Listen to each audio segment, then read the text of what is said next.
A Lei Geral de Proteção de Dados Pessoais, ela é uma lei que veio para proteger o dado da pessoa física. Então, o que era que a gente tinha no nosso país e o que é que a gente ainda um pouco vive hoje? As empresas, as grandes empresas, elas acabam usando o dado pessoal da pessoa física, no caso, né? De forma inadequada, às vezes com aquelas ligações que a gente recebe de forma reiterada das operadoras de telefonia, empréstimos que são feitos no nome de outras pessoas que nem têm conhecimento desses empréstimos.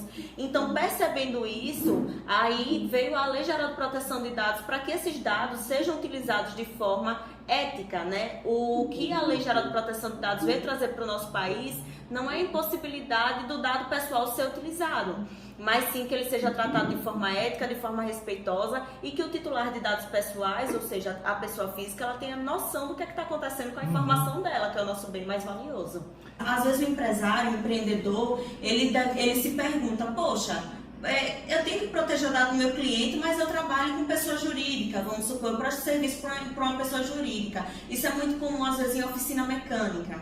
E aí você tem que ter noção que os seus funcionários também são pessoas físicas que precisam da proteção do dado pessoal. Então, até para os nossos ouvintes, quando a gente pensa em dado pessoal, a gente não precisa pensar no dado pessoal somente do nosso consumidor, mas também do nosso funcionário, daquele colaborador, daquele colega que está lá no dia a dia. Então, voltando para a sua pergunta, quando a gente fala em proteção do dado dentro de uma micro e pequena empresa, às vezes uma mudança de procedimento que a gente precisa fazer dentro da empresa que é simples, como por exemplo, não anotar senhas em locais de fácil acesso, né? Que a gente às vezes tem costume de anotar a senha e colocar embaixo do teclado para não esquecer, ou alguns direitos de acesso com relação à senha, algumas informações que a gente disponibiliza para o cliente. Atendimento via WhatsApp, a gente tem que ter cuidado, então separar, por exemplo, um celular que é da loja, a pessoa que tem ali seu pequeno comércio, um celular para a loja e outro para o uso pessoal, não por questões de que o cliente vai invadir minha privacidade, não é isso, mas que você tem que ter aquelas informações bem separadas, porque se o seu celular de uso pessoal também serve para o seu negócio, se você for assaltado e aquele celular for levado, as informações dos seus clientes foram junto, né, e você não tem como ter controle mais sobre isso, porque está na mão dos assaltantes. O nosso dado pessoal ele vinha sendo utilizado de forma muito indevida, tanto por grandes corporações, como infelizmente também pelas micro e pequenas empresas. Então, o comportamento mundial, ele veio para o nosso país porque era uma coisa que a gente já tinha em âmbito internacional a proteção do dado. Então, só para você ter uma ideia, lá na União Europeia, desde muito tempo, a gente tem uma lei específica para regulamentar o uso dos dados pessoais. E aqui no Brasil ainda não tinha. Então, os nossos dados aí servindo para aplicação de golpes, servindo para aquisição de empréstimos, que às vezes a pessoa nem tem ideia daquele empréstimo, servindo para criação de contas em banco digital, porque às vezes os bancos digitais, eles não têm, nem todos os bancos têm a dupla verificação. Então, às vezes, os nossos dados pessoais estavam sendo utilizados por esses bancos para criarem contas também servindo na aplicação de golpes.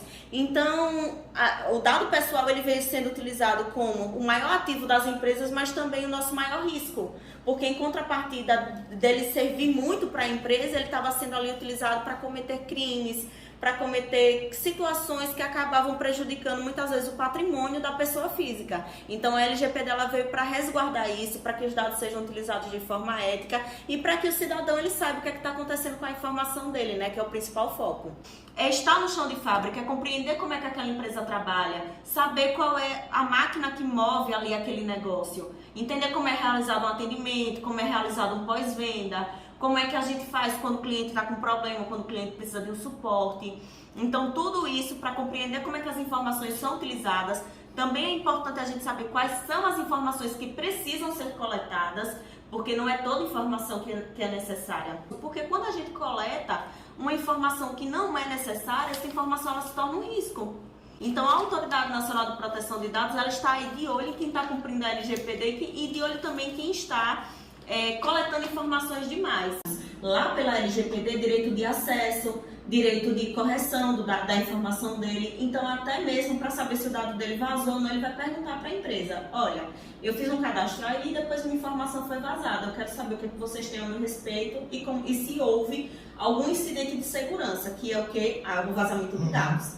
né? Primeiro ele vai perguntar para a empresa. Se a empresa não responder ou responder de forma inadequada, indevida, esse titular de dados ele já pode fazer uma reclamação na ANPD. A reclamação, inclusive, é feita de forma virtual, gratuita, então qualquer pessoa hoje em dia pode reclamar sobre qualquer empresa.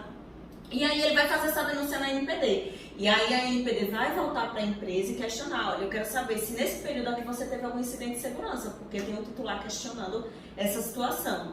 Além disso, a pessoa ainda pode fazer um processo judicial, né? Ajuizar uma demanda judicial e questionar a empresa. Olha, eu fiz um cadastro aí, essas informações foram concedidas somente para vocês e essa informação acabou chegando na mão de pessoas que não deveria chegar. E eu quero saber o que foi que aconteceu. Fulano não paga. Então, o dado pessoal, quando ele é pesquisado com a finalidade de saber se a pessoa paga direitinho as suas contas, ele é utilizado para essa finalidade somente, ele não pode ser vazado. Quando ele for ser descartado, esse dado ele precisa ter o descarte correto, né? Ou se estiver em papel, ele precisa ser triturado. Se ele estiver num ambiente digital, ele precisa ser apagado corretamente. Além disso, a gente precisa ter a atenção de informar para o consumidor que o dado dele também vai ser pesquisado perante o SPC Serasa, não pelo consentimento, mas para dar o conhecimento a ele dessa informação. É muito melhor para a empresa, quando o cliente diz assim, olha, ou eu não sou esse fulano que você está procurando, ou por favor pare de me ligar, é muito melhor para a empresa ela tirar você da lista do que ela continuar clicando e receber um processo judicial. A empresa às vezes não faz essa conta, mas é muito mais barato para ela fazer esse processo preventivo. Então, até pela própria LGPD, as empresas têm que começar a dar o direito do cliente não querer mais receber esse tipo de ligação, ele não querer mais receber esse tipo de chateação. E aí as empresas têm que realmente remover os clientes da lista. Quando elas não removem, é perfeitamente possível o cliente fazer a reclamação. Nesse caso aí, a gente tem o direito do consumidor que está sendo violado, né? Então, a gente pode fazer a reclamação perante o PROCON e também perante a ANPD para que alguma coisa seja feita.